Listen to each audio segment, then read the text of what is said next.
morning, everybody, and welcome to another Kerfuffle webinar. And I am delighted to have today a debutant on the show, Nick Truman from Spec Digital. How are you, my friend? You okay? I'm very well, thank you. How are you doing, Simon? Good, absolutely cushy, not bad. Yeah, it almost feels summery outside. Or certainly It's cold today. Manchester, anyway. So yeah, it's good. So Nick, we're here today to talk about Spec Digital. You work with a few of our other partners on the website, SEO specialist, PPC specialist there. But critically, today is really about generating more leads to your website, which of course is going to be pretty much on. I'd be surprised if there's not an agent out there that wants more of that. So. Could you just give us a bit of kind of background about just yourself and the business, just so that it tees it up so people know how you've come into this industry? Yeah, sure. A good metaphor I use for my career is a helix. So kind of going round, but going up at the same time. And the reason I say that is geographically, I've gone in a massive circle. So I'm based down in Surrey. And when I was about sort of 16, 17, I was working for a PPC agency a couple of doors down from where I am today, where I'm literally sitting right now in our office, which is a luxury these days. It all leads back to where you started, you see. It does. If I go in the next step again, then we've got a massive problem. But anyway, so I quit that when I was about 19, started my own business, PPC agency, learned SEO on the job, just making changes to people's sites, often doing a lot of it for free or on a results basis. You know, if I can improve it and generate some leads for these little companies we're working with, they'll then pay us some money. Learned SEO, got very good at it, sold the business to some guys in London. So I kind of went right up to town from Surrey. And then in London, they were doing a lot of experiential marketing. So I then became one of their sort of digital marketing directors of the business and swallowed up their social media department and web department, that sort of stuff. Of course, none of that was official because nobody wants to be swallowed up by a sort of 22-year-old as a team leader. But it was basically involved in pretty much everything from SEO to PPC to social to web. The company itself was called Collider. Those guys did the laser show for the Shards and worked with ITV, Sony. And then a couple of big digital projects we worked on were for G Technology, as in the hard drives you get in the Apple store. We built some microsites for some of our big TV partners. And then we also did quite a big project for Kate Spade New York in the e-commerce space. Anyway, realized I was an employee. So 2015, I left on good terms and sort of moved on. And I didn't want to run an agency. The second time I tried to escape the PPC SEO industry and thought, I don't want to be an agency. It's lots of smoke and mirrors. You could get away with not doing a lot. I need to make a difference. And the ultimate question is, what do I want to do? And the output of that was I wanted to grow businesses. So I went around this massive loop again of let's become an entrepreneur. Let's get a fund. Let's get loads of startups. Let's employ a team of ninjas. And I could just come up with business ideas and they'll execute them. All these ideas were absolutely awful. And what somebody pointed out to me is my skill set is in digital. It's in the ability to generate leads, to generate customer acquisition. So whether it's a lead gen organization, like most of the people listening in today will be lead generation. You want leads from the website. They fill out a form and there they are. And then the other side as well was generating revenue for e-commerce websites. So TK Maxx was a big client I picked up at that time and worked with them for 2.5 years. I was their SEO department for 2.5 years. But that involved me consulting and getting all of their teams doing all the execution and work for me. We re-platformed the website, which cost millions. It's still the website that's live today. I also got to do some work for Adidas, Deloitte, M&S, all through some of the connections I met there. And then I sort of took a step back and said, look, this is going somewhere now. Why don't we grow businesses using my skill set in SEO and PPC, the ability to generate leads, but let's create some mantras and some mottos, which Spec, which is my business today, and the shell of Spec's been running for 10 years. We had our anniversary Thursday last week, our 10-year anniversary. I'm slightly older than I look, as you can probably tell. But yeah, around that point, so the whole reason we sort of branded as Spec and started employing the team that we've got today, and the team is ever expanding. It's over doubled since June last year, so we're growing nicely. Lockdown has not been kind to us, but we've managed to keep growing through it anyway. I was going to ask you that question though, Nick. Why has it been unkind to you? Because surely in a more digital world, wouldn't you expect that your what you provide is more needed than ever? Sure. I mean, we've been presented with more challenges than ever. So we were growing already coming into last year, into 2020. Our growth continued at the same rate, if not plateaued slightly. We were still growing though, and don't get me wrong, I look at restaurants, private gyms, and I shed a tear for them. I cannot believe how the government has treated them, and I won't get political on this call, but I think any government, would have acted in the way our government has, and it's been absolutely, criminal in the way that they've been looked after. No fault of their own. I don't think cash was even the problem. I think people should have been allowed to work on furlough, for example. So actually sales teams could work on marketing for when the world does return to normal. Yeah. Cost the government the same, but the business output and the business foundation is now stronger, ready for the bounce, which I think there will be a bounce. But we continue to grow. But the problems that were presented to us as a consultancy, and that was eventually the outcome of what I was saying a minute ago, is that we became a consultancy, which is to make a difference for our clients. So we offer training and coaching through everything we do. Every project we deliver, this webinar, I hope people walk away from watching this knowing something different and thinking differently and focusing less on meta descriptions and title tags and all the technical stuff and Google's latest trend in Google Ads. Focus on how we're going to generate good customers to our business and bring marketing into digital marketing. That's our kind of mantra. So with all of that in mind, lockdown became really, really challenging for us to communicate as a team. And for the first 3 or 4 months, I think clients were very, very lenient with us and we were very lenient with them. There'd be questions across the Zoom call that were like, oh, have you worked on this? From one of our team to another one of our team of, oh, have you done that yet? Because they just weren't aware because they're not in the office. Yeah. So internal communications, like half an hour on Zoom here and there constantly, or just click the call button on Slack and have a conversation versus in the office where it's like, oh, so-and-so and so-and-so, can I grab you for 2 seconds? We should do this. Oh, yeah, it's a great idea. Yeah, we'll make that happen. Great stuff. Right. Yeah, let's bring that into the call next week with the client. Done. And that took me, 20 seconds to communicate. Yeah. Getting on a Zoom call takes 20 minutes minimum. Yeah. Right, guys, I've been thinking about this. Here's how we should do that. Oh, can you still hear me? Is the video working? Absolute nightmare. And where we would normally have a 1-hour meeting face-to-face with anyone from our team working on the project and anyone from the client's teams that need to be there, etc., that's now become 3 or 4 hours of calls a month. So that's really interesting. So that whole creative, collaborative side, of course, has been stymied, hasn't it, by this whole process? Haven't massively. Really that. Yeah, and as you said, sometimes you can think that the likes of Zoom are very efficient in that you're not doing all the travelling around, but you are missing out on that ability to bounce off ideas left, right, and centre very quickly, aren't you, when you're with people? Yeah, I think everyone's going to be back in the office pretty much full time. The challenge is if you get everybody in 3 or 4 days a week, home days now feel like a kind of half holiday because it is a more, you're taking me from a corporate environment to a more casual environment. So what's the productivity going to be at home?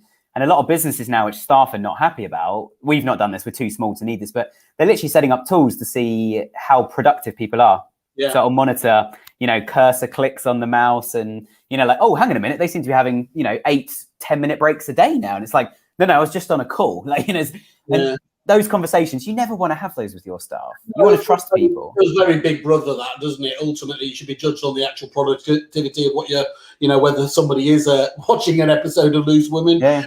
If they choose to work at 2 o'clock in the morning to make up for that, as long as it's not, a time-specific related job like customer service can't, obviously exactly.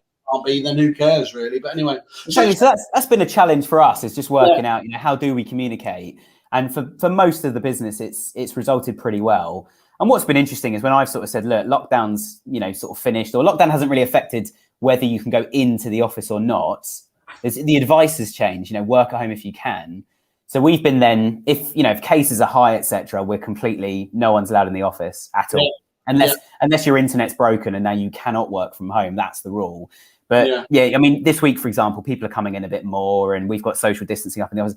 But people are desperate to get in. And I think people quite liked working at home and stuff. And then around sort of August, September time, people started coming in a bit. And then when I caught up with them and said, how you find it? They were like, I miss this. I didn't realize how much, you don't know how good something is until it's gone. And then suddenly when it's back, it's like, well, that tastes nice, actually. And, people coming into the office and going, I just get so much more done here. Like, I thought it's nice not being interrupted, but I'm not working in silo anymore. And we've got a couple of people that do things that nobody else does. So actually they don't have a reason to communicate with others. And it's like, well, you need to be in a team environment. We need you in the office. You need to go out on lunch breaks with people and have someone to bounce ideas off, even if they're not involved. And so, that's been the real challenge for us. But don't get me wrong. We've been getting, the way we generate leads as a business has changed. Partly why we're with Kerfuffle now, we're talking to quite a few Kerfuffle agents about what we do and about some of the challenges they've had and the fact that, stamp duty is disappearing. We need to do more. We need to invest the extra money we've got at the moment to give us a bit more longevity, etc. We'll talk about that more as we go through, but I think there's been challenges by all means. And I think Zoom and Slack and Trello and it's just not the same. And some people sometimes have said, oh, can we chat for 5 minutes? And the message I've sent them said, oh, could you crack on with this? And to one person, that's like, oh, yeah, cool, mate, I'll crack on to this. But it's like, all right, that's a bit direct, like, how about a hello, how are you? And it's like, well, we hired you during lockdown, so you don't know that actually I'm pretty laid back. You could, absolutely catastrophically screw up, and I'd just go, yep. I'd run my sleeve and go, absolutely fine. You've told me, that's all I ask, and we'll fix it. That's my approach to management. But, cool. So SEO, PPC, these are phrases that most agents will recognise, sure. but some of it fairly superficially. If I am an estate agent, why do I need to understand those better? I think if we take a step back for a sec and then come into that, again, as a consultancy for us, it's we're not an agency. Like, we're not just going to give you some recommendations for SEO. You need to look at the wider picture, because that's what Google looks at. And more importantly than that, it's what customers look at. They're not going to even phone you up if they can't see reviews and what houses you've sold and what you've got on the market at the moment, etc. So looking at the wider picture for a second, Google, so SEO and PPC for a sec, Google, if you look at buying intent, they're not going on Google because they've been sent there or because there's an idea or an ad's popped up and they've gone, oh, that looks nice, and clicked on it. If I see a picture of a nice house and it's like, under the budget I'm planning in 5 years' time for my next home, I might click on it. And if I click on it, it's cost somebody some money. If I've gone on Google and typed in estate agents near me, in terms of buying intent, I'm probably selling soon. Yeah. Because otherwise I would search houses for sale, or I'd search the road, or I'd see a for sale sign, and I would then do a really long tail keyword of like, High Street, number 4, Kennedy's, which is one near me, Kennedy's, what are they doing right now? And how much is that house? That's quite a long tail, like, they're ready to buy. So if you've typed that in, then, we want them on our site, whether we are Kennedy's or not, whether they've used the word Kennedy's or not, we want them on our site if we've got a house for sale in that street. So you've got this kind of micro level. Also, if people then are just going, I want an estate agent, you wouldn't type that in if you were looking to buy something. You just start looking at, stuff that's for sale at the moment, or houses for sale, my area.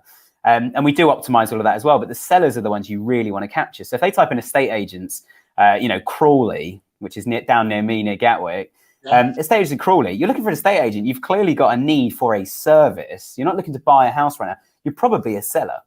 So if you've not optimized your site for that, the sort of why should I care? All your competitors, certainly the competitors doing well and growing from this, will be there. And you've got a super kind of, I won't say buy ready, I'll say sell ready customer, and you don't know how big their property is, whatever size it is, you want the sellers. Because, estate agent really is a supply and demand game. And the supply is always the tricky side. The Zoopla and Rightmove, we'll talk about them as we go through. But Zoopla and Rightmove do a pretty good job as far as I'm concerned. There's reasons I absolutely hate them, but they do a pretty good job in just listing properties and making it easy to find. And they surface all the estate agents for properties, but sellers especially, those are the ones you really want to capture through Google Maps, through SEO, that sort of thing. Okay, so what you talk about when generating leads from a website, then obviously in terms of people will understand you with those long tail phrases and everything else there. But from an estate agency website, what are the various ways that you would look to obviously optimize lead generation from it? I think there's sort of several layers to this. I use the analogy of onions a lot. I need to find a better analogy because an onion only has so many layers, whereas I want to find something that is infinite. Every time, almost like Inception's probably a better analogy. But I think on one level, any existing traffic you've got in the site, and that could be coming from SEO, brand awareness, direct, newspapers. Some of it could be generated by Zoopla, Rightmove. Anyone that lands on the site, you want to go and use your site as a customer. Yeah. Really good idea to do with this. And she's getting a bit old now, but I use my nan quite a lot in the past with really complicated websites. And we play the game of, I call her up, we go on Zoom and I share my screen and go, right now, and you tell me where to click or whatever on this website. I'm going to start the timer as soon as I click share. How long to work out what this company does? Things like that. And it's not so difficult for estate agents because I think generally speaking, it's pretty obvious you're buying and selling houses. But I think the first layer you want to look at is existing traffic into the sites. And probably talk to your web partners, and again, we work with some of the web partners in Kerfuffle. WebDaddy is one who I'll shout out. It's an official partnership we've got with those guys. But WebDaddy, for example, will optimize the site and they'll make sure that the forms are obvious, the call to action's obvious. And one of the things we often do on a website when we're looking at, generating leads from the existing traffic, and we'll talk about new traffic in a sec, But generating leads from the existing traffic, we often talk about what is your content breakdown in terms of percentages. So how much content is targeted at sellers? Yeah. And I'll be really frank, it's normally 1 or 2 pages. And that's your target with the site. You almost want more sellers than buyers. It's never going to happen, of course, because buyers will be browsing all day. Sellers might look at 2 or 3 agents. It's always going to be a lower volume. But if you could have more sellers than buyers, you'd absolutely kill it. In all of your locations, you would be the #1 agent every year without fail. But you've only have 1 or 2 pages actually talking about, selling your home with us. So what you want to do is you want to look at what percentage of your website content is talking about selling your home, what percentage of content is talking about buying, what percentage is talking about then other stuff, like you might have agricultural land for sale, you might have commercial property, you might have mortgage advisories and all the other things that come in. So sometimes it's a good experiment just to look at how much do we talk about our offices, how much do we talk about buying, how much do we talk about selling, and then have a think about, well, what traffic's coming into our site and how do we make the most of that by having, it's not necessarily more information as well, it could just be clearer and better information. So simple things you could do is like on every single property page, just have a little section somewhere that says, thinking of selling your home, free valuation or whatever. Nick, it is incredible, isn't it? As you said, estate agent sites, to be fair, are usually, are much better than many businesses that, that do suffer from that bounce, because you go on there and 5 minutes in, you still haven't got a Scooby-Doo what they're doing. Estate agents don't normally suffer from that, but they definitely suffer from that element that you just speak about there. Sometimes just trying to find that, thinking of selling with us, resources for the potential vendor, that becomes a lot less common, doesn't it? Yeah, absolutely. I think the other thing as well is to think about what is the user journey. Like if somebody comes on your site and they're thinking of selling a house or thinking of selling their home or their flat or something, what are they going to search on Google? Where are they going to land? And therefore, what is the journey?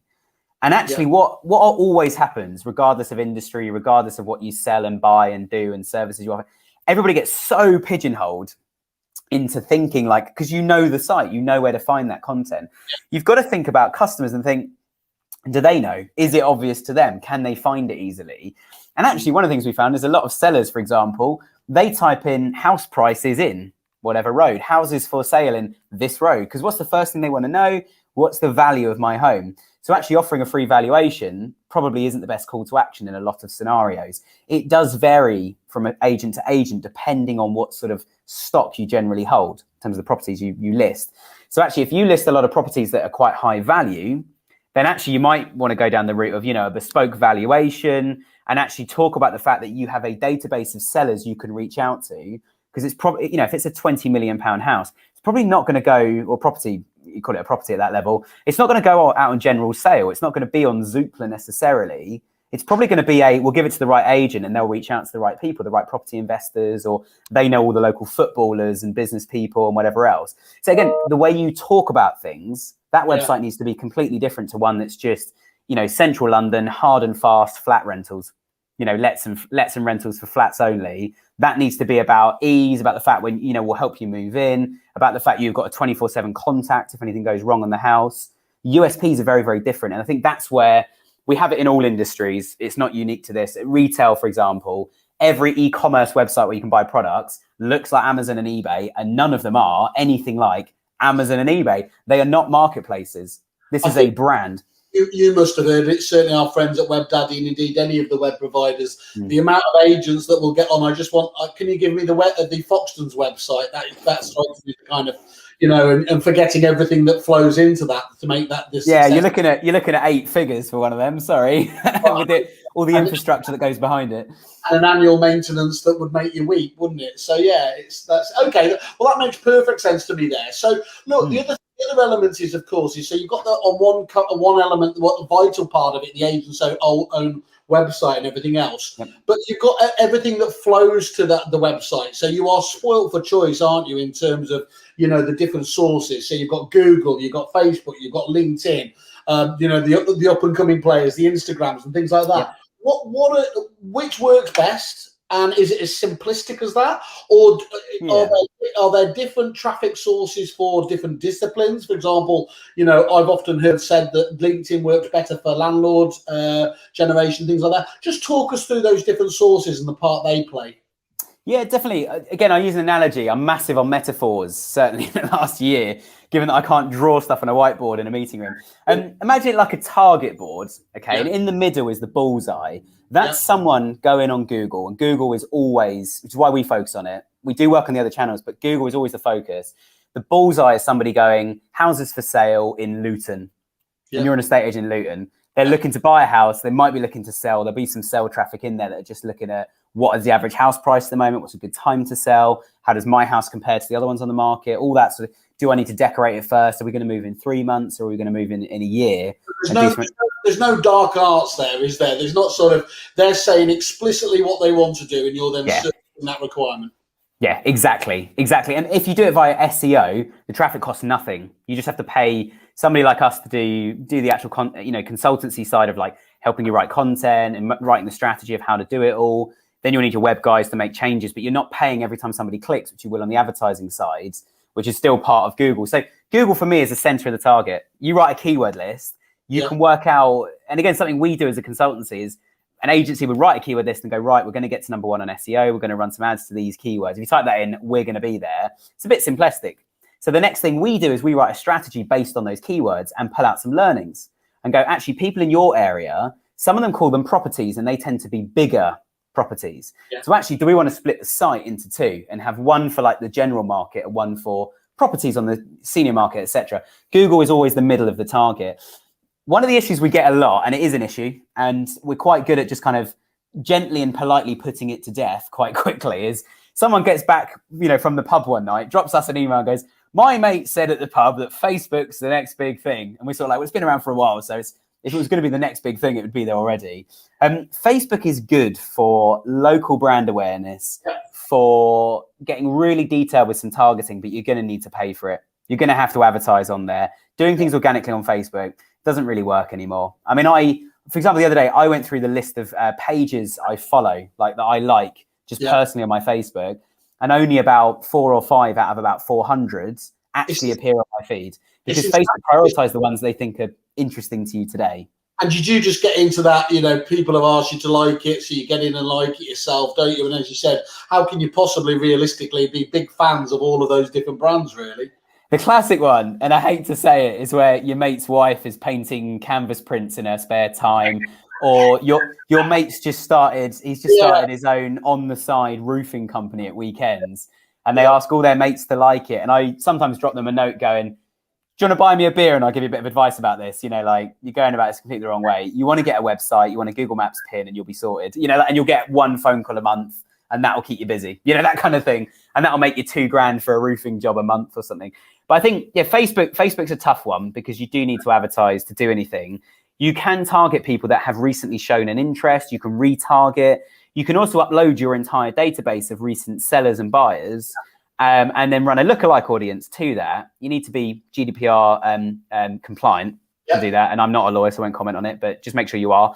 LinkedIn is a similar sort of thing. LinkedIn's a bit more user-friendly. And as you say, landlords, there are a lot of them on LinkedIn.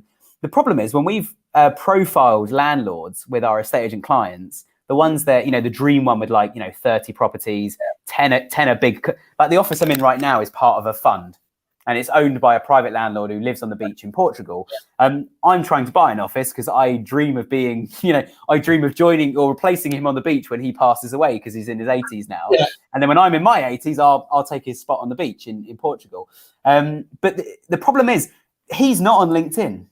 But he's the dream client. He's got loads of commercial property. He's got loads of residential property. He owns local shops and retail as well. Half this street I'm in right now, there's one maintenance guy who looks after half the street.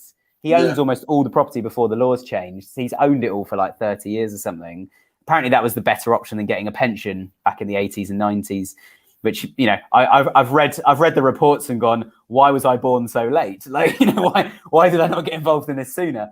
But I think the challenge with LinkedIn and the challenge in LinkedIn really is the landlords. That some of them will be on there, but actually you're probably targeting a lot of the fund managers and that sort of thing for commercial.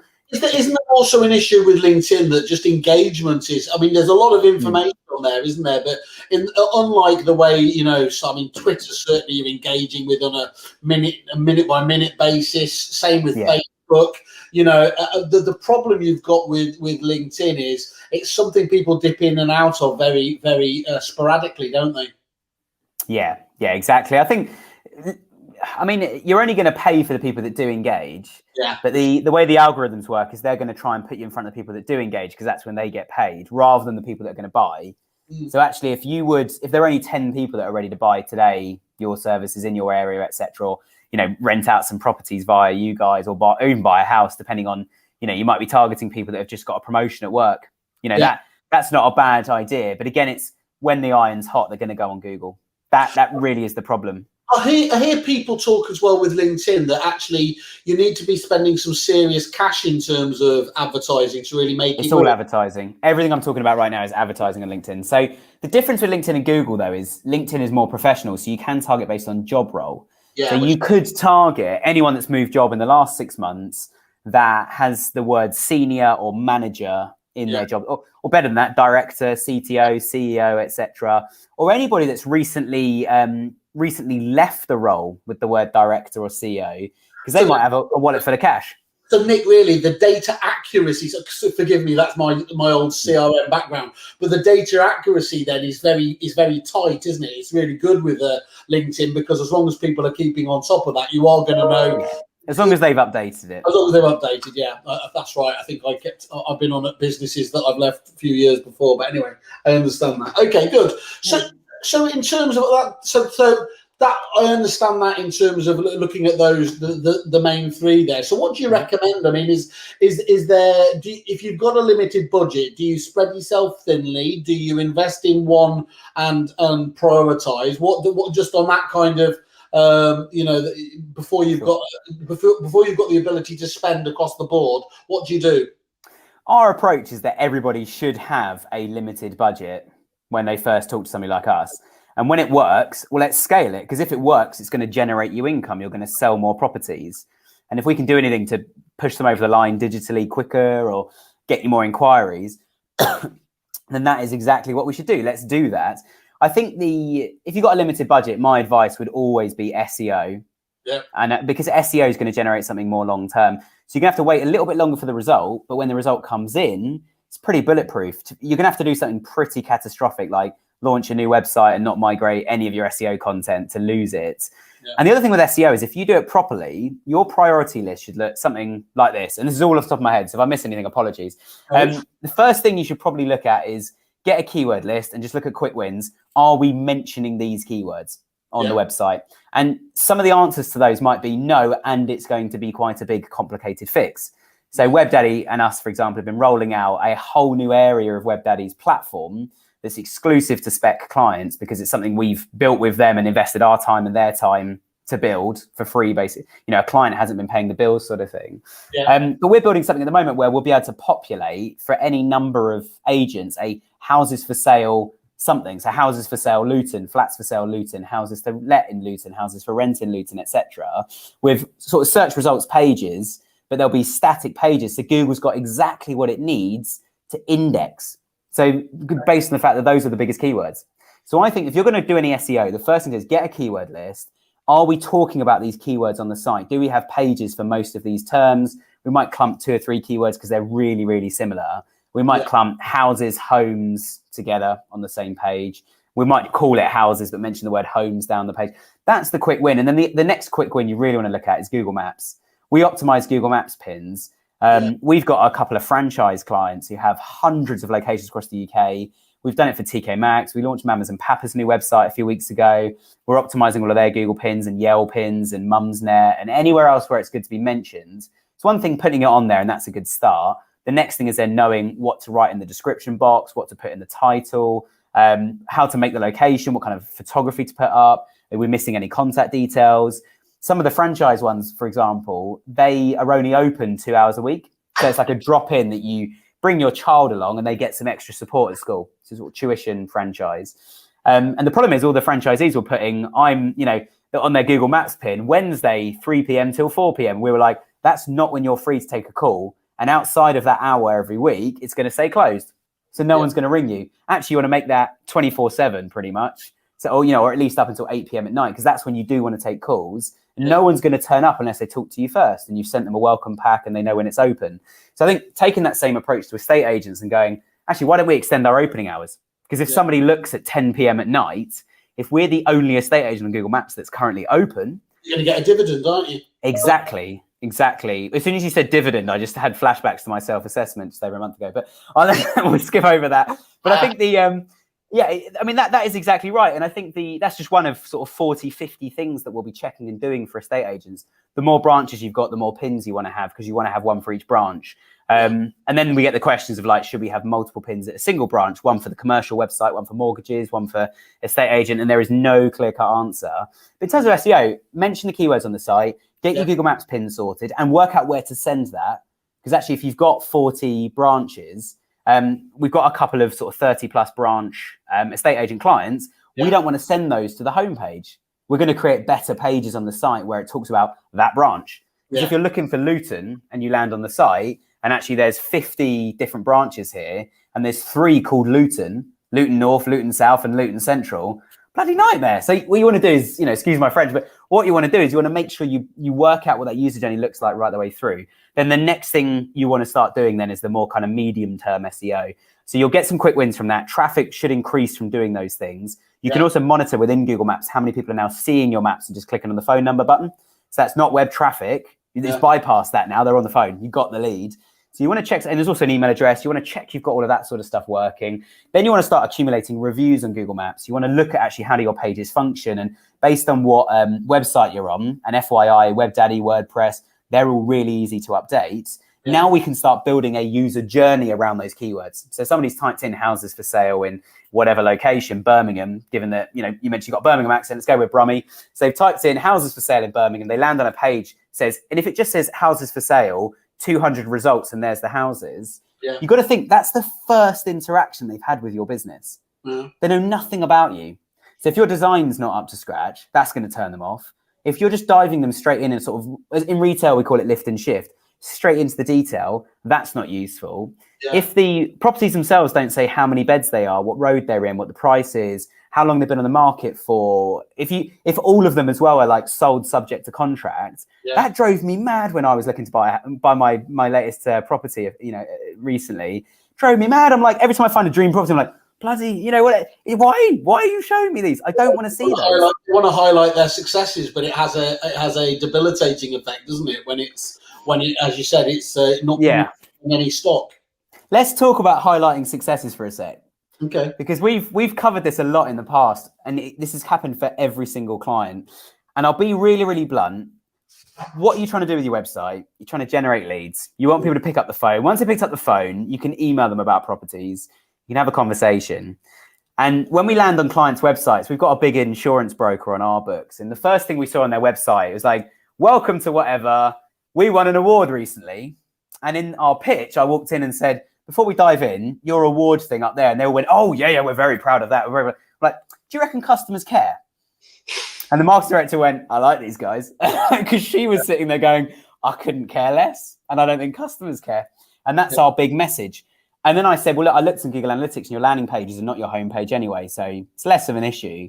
But actually, what are they worried about? They're worried about, have you got what I need?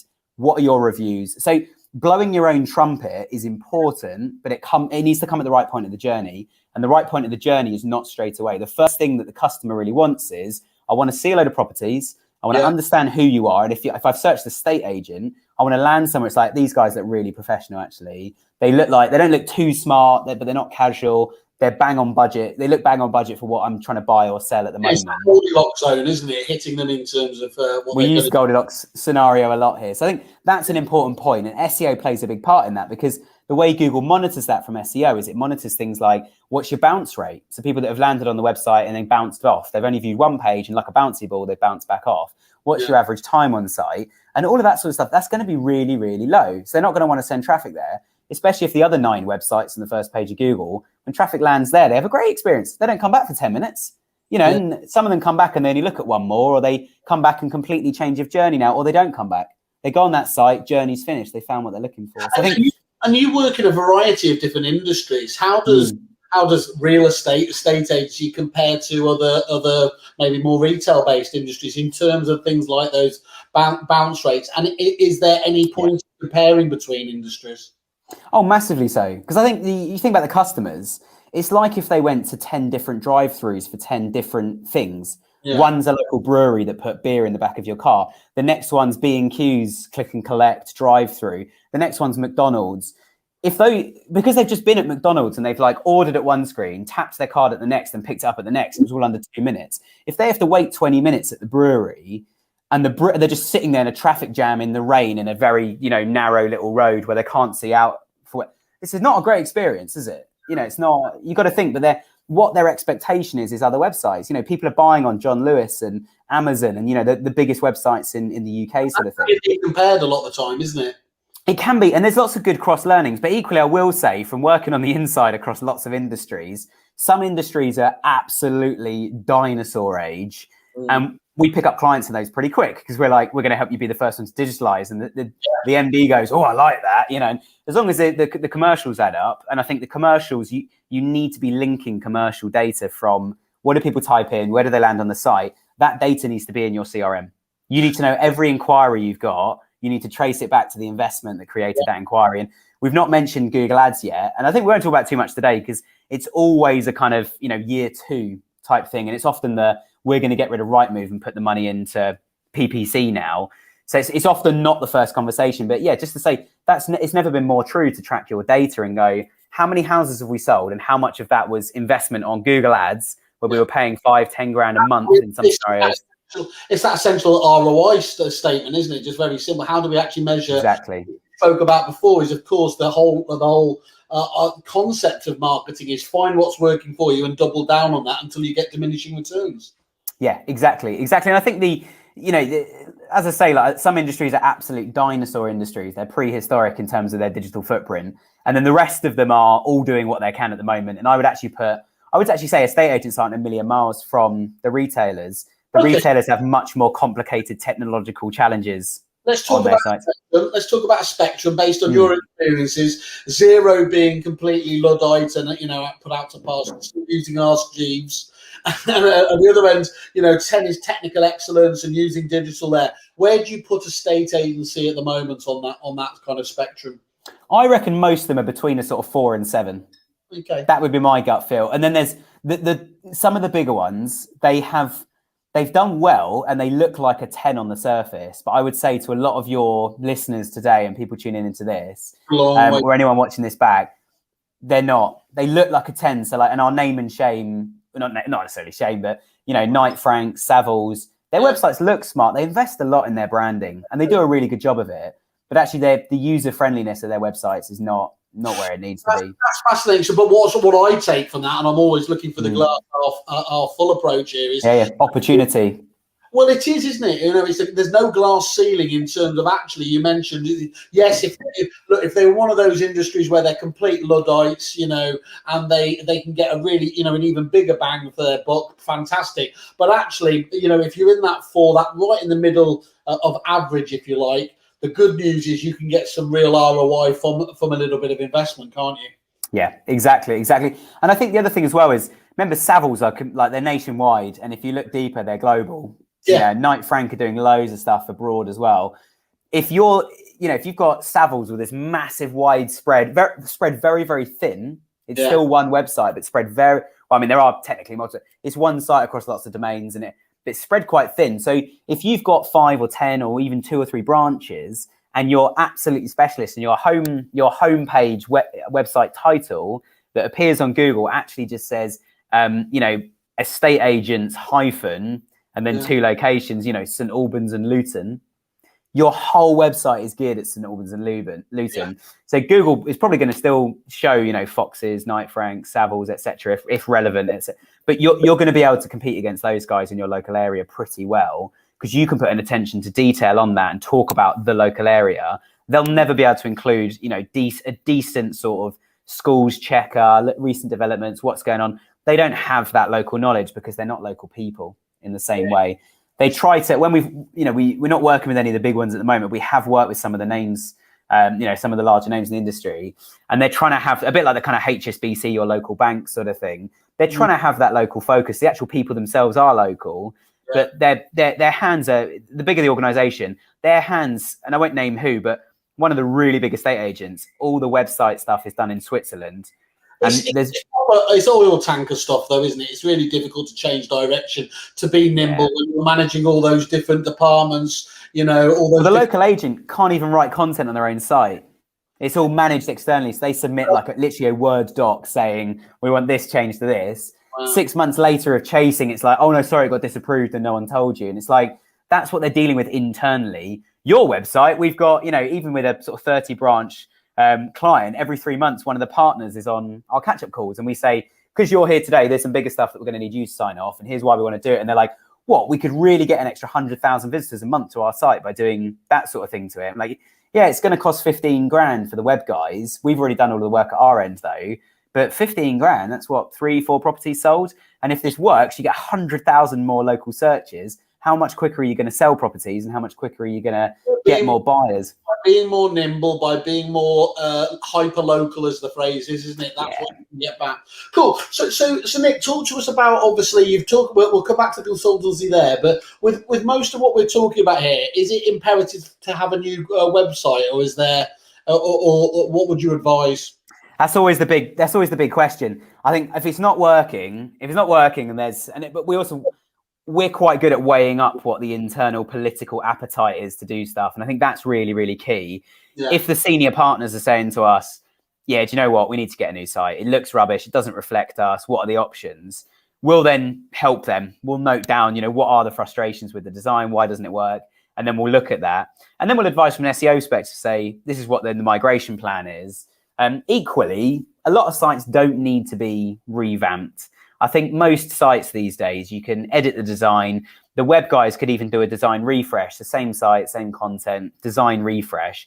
And we can pitch into that and say, we want a few new elements on the page. Like we want reviews, we want breadcrumbs, stuff like that. That's actually going to appear on Google, make your listings bigger, more people click. The more people click, the higher the rankings. The more people click, the higher the rankings, because you've now got more people on the site and the design's improved. So the bounce rates have dropped, all that sort of stuff. So we'll weigh up these options, but generally speaking, there's few websites we can't make quite a big impact to. And if there's a bit of we can't quite decide, and we say, well, we do want one, why don't we optimize the current site? And once we can prove that you've sold an extra 10, 20 houses per month as a result of what we have been helping you do, well, you've got your funding for the new site now. And actually, how much is the commission to an estate agent? It's pretty lucrative. So actually, we're not going to be sort of beating around the bush and going, well, we could put £1,000 at it. It's going to be more like, well, we've got 20 grand now. Should we stay on the same platform? Should we move platform? Should we talk to WebDaddy, etc.? But we can, we always take the approach when we pitch to clients. We're pitching for 5 years here. You can get out pretty much whenever you want. Like, we have a bit of a notice period, but we're pitching for 5 years. So we're going to go through this at least once or twice anyway. You're taking your pulse really of where they are as a business, where the appetite is, isn't it? So if they have just had a massive spend on it, you're not going to go straight in and try and do the hard sell on a website. Is the sound like exactly? So I mean, just as another separate question there is, so agents instinctively don't like paying for traffic. Should we pay for traffic, or do we need to get over that? Is that just is it because so many agents have had have done the proverbial and poured money down a hole and not had a Rightmove or Zoopla, which is a hole. But well, there you go. So you're funding their growth, not yours, unfortunately. That's that's always, you're out of control, aren't you? There. I think there's in the SEO world, Google used to ignore if you had paid for a listing on a website. That's very different to advertising. So if you had paid just to have like an organic feature on Mumsnet, Google know you paid for it. They'll go, Mumsnet aren't really endorsing you. You've paid to be there. But if it's useful for customers, then it does have a positive impact. Separate to that is advertising, which is Google advertising. The real crux is if it works. You need to tie up your reporting, work out a budget that you're probably for 3 months. What are we happy to throw at a wall, even if nothing sticks for 3 months? And then we need to be able to monitor what leads are generated from PPC, the specific leads themselves. And we've generated a bit of our own technology and a couple of our own sort of custom scripts we can put on people's websites to marry up what was an ID number within your CRM system for each click we've had from Google if they filled out a form. So things like that are really key. Then we can run an ROI report from the CRM system, just pulling out what we know is definitely a PPC brought them to the site, you know, an advert brought them to the site. They then inquired and went on to sell their home with us or buy their home, or at least just qualified. We might draw a line at that point, but they've qualified that they are interested and they've sent us their property details, or they've told us what we're looking for and we're now emailing them properties they could buy, etc. I think that sort of approach is exactly what is needed. And actually, given where databases and tools are now, it's easier to get that information than ever on a non-e-commerce website. So I would say it's pound for pound. Yeah, if it's, you know, if you can afford $2,000 a month to throw at it and you've got 5 branches, that sounds like a decent budget to me. We'll manage it. We'll get some things running for you. We'll target the obvious. We'll also pick out any SEO keywords we've been targeting that we just, you know, we're still on page 2. We just can't quite get to page 1. But we know they'll work if we get there because other similar keywords or in other locations geographically are working on that sense. Well, let's target those. Let's drive more people into the site, monitor what's going on. And if we can prove it's worked, then you're going to be pouring more investment into it. And it's a really good place to grow. If it's not worked, then it's a case of, well, as soon as we can prove it's not worked and work out why, well, let's turn it off. You know, well, let's turn it off until we work out why, because it is in real time. You can click the pause button and then we'll work out a way of making it working. We use the phrase pound for pound. What have you spent? What have you made? Yes, that's a lovely way of looking at it. And Nick, is there do you have to be a certain size to make this work? Is this out of the reaches of the smaller agents? You know, to have this kind of consultative approach. Just talk us through. Is it, you know, do you really need to be able to get to that level of, sure, you know, talking about 2,000 or whatever else, or do you cut your cloth accordingly based around the requirements of the smaller agent? Yeah, so I mean, we've got an offer on our Kerfuffle page that I'll, you know, shamelessly plug. I can't remember the exact number offhand, if I'm honest, but there is a discount on there. I think it's just over $1,000 per month. I think let's just have if you want to dig that out. But I mean, we've always tried to position our fee based on what we're going to help the client get out at the other end. There we go. So yeah, so we do a free audit, that will give you some quick wins anyway. So if anybody wants it, go and click that button, of course. But if you go to the pricing section, I'm pretty sure I filled out something on here. No, we didn't. So yeah, we have a discount that we offer to WebDaddy clients and the same with Kerfuffle clients. So we'll put our normal price, which for SEO is a sort of £1,500 a month up. PPC is £500 a month up, but then PPC becomes a percentage. That's our minimum fee. It becomes a percentage as you grow. You're only going to grow if we can prove, and I mean really prove, that it's working. Literally say you sold these properties as a result of our work, you know, what we're doing on here. And that was their media spend plus our fees sort of thing. So yeah, that's where we start. But yeah, we do have a little discount. I'll dig out the exact number if anybody does want to, you know, have a conversation. But the key again is that you are, well, first of all, it's much easier to measure things in this digital age anyway. But secondly, you've mentioned a few times is that you are desperate to show it is working as well, because obviously the more you do that, the more that they will feel confident investing. Yeah, if the mechanic can't show you that your clutch on the car now works, you're not going to go and use the mechanic again, are you? And if your clutch is gone, then your car's probably at an age where it's going to need stuff all the time. It's within their interest to show you that they're a good mechanic.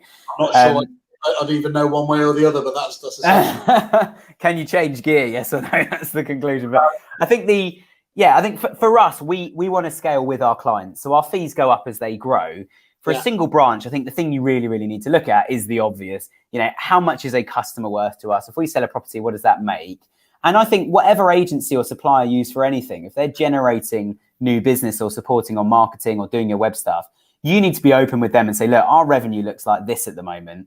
These are the things we think we need to do to increase that. And that's what we're going to be measuring you guys against. Like, I do it with some of my team as well. Some of my team run a couple of other small divisions of Spec that companies we bought recently and merged in.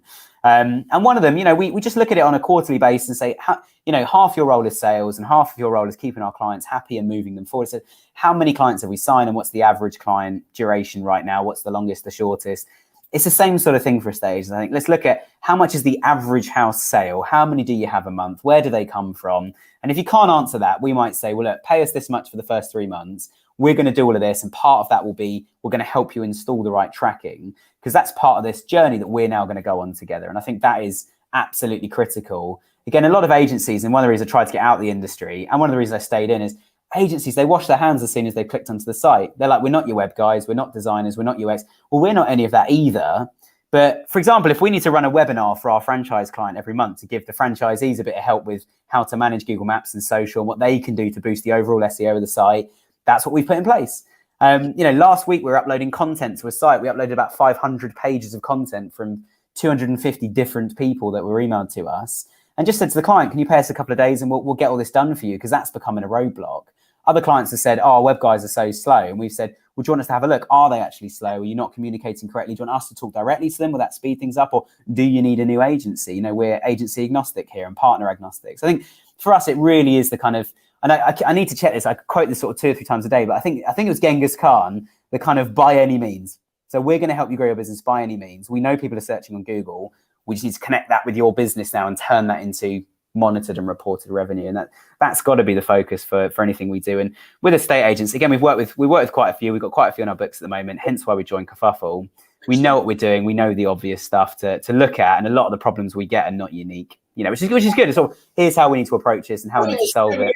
Attractive things, Nick, about the idea where you're coming from is, first of all, that you have you have to work obviously with agency. You understand, you can empathize, you understand the individual challenges. But then secondly, you've also got this wealth of knowledge outside from, places like retail where they are doing some really exciting stuff. So you can bring the best of both worlds, can't you, to challenge the status quo and also to be able to understand what's working in this particular industry.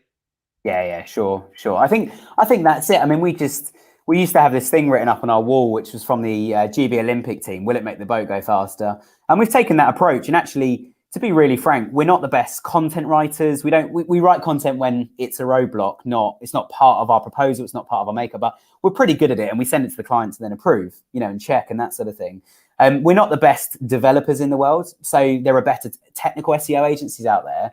But actually, those aren't the things that make the boat go faster. What we're really good at is going, customers are looking for that and you're not talking about it. Or actually, the journey is just rubbish. This is what the journey needs to look like. Here's an example of how it could look. And then the call to action needs to be this. And then if the client's like, well, that's going to cost us tens of thousands to make that happen, we might go, well, why don't we launch a bit of a microsite, run some PPC and send traffic to the microsite just to test it. Let's use Unbounce, or a platform where you can just drag and drop content. If that converts better, well, we've answered the question. If it doesn't, then absolutely fine. It's not cost us much. I'm a massive fan of landing pages, and I've used Unbounce before. And is that what they should be used for, when they are easy to deploy to really discover, to prove the concept there? But what place does landing pages serve is what I'm trying to get at. Because should it always be then adopted into the main website if it works? Well, I'm not a fan of them on the whole. I'm a fan of using them for testing. Yeah. Where I'm not a fan is, we always take the approach of, if you run a campaign, if it works, you want to make it evergreen. So landing pages, it's all right for some people might have filled out a landing page thing to find out about this event, or, we're running an event with WebDaddy. We do one a year. We might do 2 this year as well. We run them on Eventbrite, and Eventbrite's it's a landing page. Well, actually, that's because it's got a specific purpose and it is a timed thing. Yeah. But I think if the website's not working, fix the website, because if it's going to work for PPC, it should work as well for SEO. And then you're on both sides, and you've got your Google Maps sorted out, and you link the whole lot together. So you've got 3, and then possibly Yell and other sites. You've got a whole load of sites linking to one place now. And it's just a good experience. You've got one place to manage and one place that's evergreen.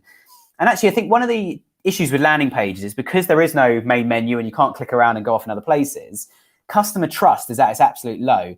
So we find that actually the people that fill out the form, you might get a higher conversion rate. More people fill out the form as a percentage, but actually the quality of leads is really low. Because if I'm thinking of selling my home and I land on a landing page, I'm like, who are these jokers? That's not my expectation. Feels like a digital hard sell. Exactly. I don't want to sign up to an event. I don't want a white paper. I want to see what properties you're selling at the moment. I will see who your staff are, where your branch is, and why you're the estate agent for me. I want to see how good your photography is. Stuff like that, because that's what's going to help me sell my home. I want to see what your advice is going to be like in terms of value, and is there other quick ways I can increase that? Is that something you offer as part of your service? None of our estate agent clients do, and I don't know if any estate agents do, but those are the pressure points. How are you going to help me sell my house for more, sell it faster, and make this seamless for me? And Nick, how do you tell the difference between targeting buyers and sellers, or renters and landlords? How do you do that? Mostly done with keywords. So if somebody says, lettings in Bristol, they might be a buyer or a seller, a buyer or a renter or a letter. We don't really know yet, but letting agents, that's always going to be somebody with property to let out. Estate agents is generally going to be a seller, and then the buy keywords are where you'll get the complete mix. So that's often where we can kind of split the two.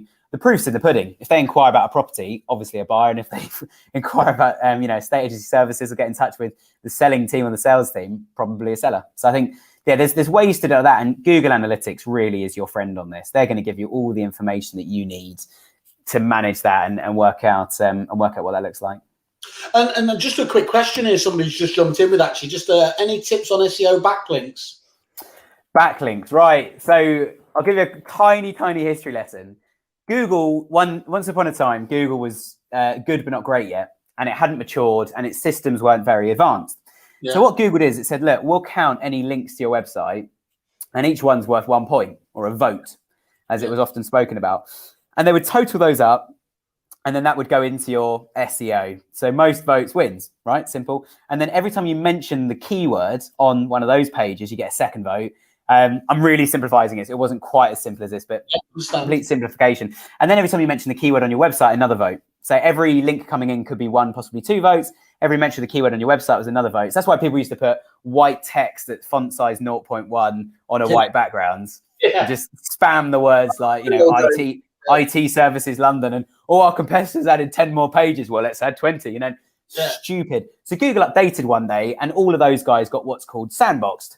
They had no traffic from Google overnight, completely gone, absolute car crash. I can safely say we've dealt with some of those, but we've never had that happen. So we were there to pick up the pieces, and sometimes it was a rebrand the business. And they didn't want to hear that, but it was like, I'd rather say that in the pitch than take your money. And 3 months later, we've had a bit of cash and an absolute nightmare, and I haven't slept for 2 days. So we won't do that. But yeah, backlinks. What you want to focus on is 2 things. You want to focus on, one is quality. And the second thing you want to focus on after quality is customer engagement. So the best backlink is something that says a good thing about you. It doesn't matter if it was generated necessarily by you or not. It says a good thing about you, and it also drives traffic. So if you go into analytics and click on referrals, and you can see traffic coming in, it's not a requirement. So for example, if the BBC said, and we caught up with so-and-so from the local estate agent in Norwich, and they told us that the Broadlands across Norwich are having this happening at the moment, and house prices have gone up and whatever. Even if it doesn't link to you, Google's going to associate, this estate agency with your site, because your site is the only site that is an absolute authority on that name, because you're the only one that's completely talking about your brand, the name of your estate agency. So that, say it was Foxtons, you're the only business in the world that talks about Foxtons, well, the only business in the UK, Foxtons.com talks about Foxtons, etc. But if you got a mention in the BBC, even if that didn't drive traffic, it's still good. But if it did drive traffic, all the better, because that's going to generate leads for you. So that's why Google Maps is amazing, because it comes up at the top. It's completely free. You get, because people are looking locally. Like if I'm looking for a house, what I'm not going to type into Google is houses for sale. What I am going to type in is houses for sale Edinburgh, because that's where I might be moving, for example. So because I use maps as almost my primary search. That's why I was so interested here. I don't know if you remember, there used to be a property portal called Glowbricks, which literally the whole search functionality was literally the Google Maps basically to do it. And that was how, rather than going in and typing in niche areas and descriptive areas and everything else, you would just roam around the map. And I do that when I'm on whatever it is, my mobile device or anything else out there. How prevalent is that in the population? As a demographic, is it a minority of people that search like that, or is it a growing but important demographic? Well, if you do a geographical localized search on Google itself, maps will pop up anyway, whether you're in the maps area or not. So yes, it is massively important. So if you put in any kind of location, or if you're on a device, like I'm on a Mac right now, which has a location, a location function. So in fact, I'm going to do it right now. If I search houses for sale, I've instantly got, it's coming up in London all over the place. I'm in Surrey, but I'm just outside London, and it's popped up with Rightmove and everybody else in London. So it knows where I am. The maps bit hasn't popped up. But if I search estate agents, then it does pop up all these maps pins that have the words estate agents in their title. If you go on maps, The proof's in the pudding. So on your Google Maps pin, there is an analytics reporting area, and you can see how many times it's appeared in search results, which is called an impression. Then you can see how many times people have engaged with the pin, how many people clicked on your website, clicked on phone calls, looked at your pictures, read your reviews, submitted reviews, all that sort of. So the proof's in the pudding. And we've had like a local estate agent in one town get 150,000 times a month. People are finding their pin, and we put it in our reports, of course, because it's a good measure of, we updated it again 3 months ago and look at the extra traffic and exposure we're now getting, and it can be massive. Certainly during lockdown, a lot of people have spent a lot of their lives, myself included, looking at houses and going, well, if I can't go out right now, I'm going to dream about going out and have a plan that when I am allowed out, here's what I'm going to go and do. So, a fantastic hour just going through it, and I could genuinely, we'll have to get you on very shortly again to dig ever deeper into all of this. Yeah, I'd love to. What's the best way, Nick, of people getting involved with you guys, and what does onboarding or the research process take? There's that obviously that kind offer you put in there in terms of the initial consultancy. Just talk us through what a normal kind of engagement with you guys at Spec is about. Yeah, definitely. So I think best thing to do is go on Kerfuffle, click through to us from there, because obviously it was generated via Kerfuffle, and we're keen to, we're keen to measure what platforms are working for us. So go on Kerfuffle, get the free audit. That's the best place to start, I think. We've done quite a lot of these free audits. We don't do them for everybody. We don't offer them across the board normally, and some businesses don't need them, don't want them. They just want a quick one page. What you're going to do in one, that will then generate a timeline for us. We know what projects are involved after that. Then we'll sign off a retainer. I think this is kind of bypassing that for free. Well, not bypassing it, but replacing that for free. So I think best is go on our page on Kerfuffle. It's Spec. I think it's Spec Digital we put in, because that's our official company's house name. So yeah, go and find us on Kerfuffle. Click for the free audit. As you can see, Simon sharing his screen there. So click on the free audit. I'm interested, contact me. We've had a few people click it already, which has been great. So we're just following up with those guys. In fact, I think one of you might be on here. I won't shout you out directly as we're not on the radio, but go and click on that. And then what it looks like next is we'll probably have a quick chat with you before we do the audit, because we want to get access into analytics. We'll sign an NDA if you want one as well. They're not required by law. We're not going to share any information third party, because that's the law. But if you want one anyway, then we can talk openly about specific customers and things if that's what you want to include.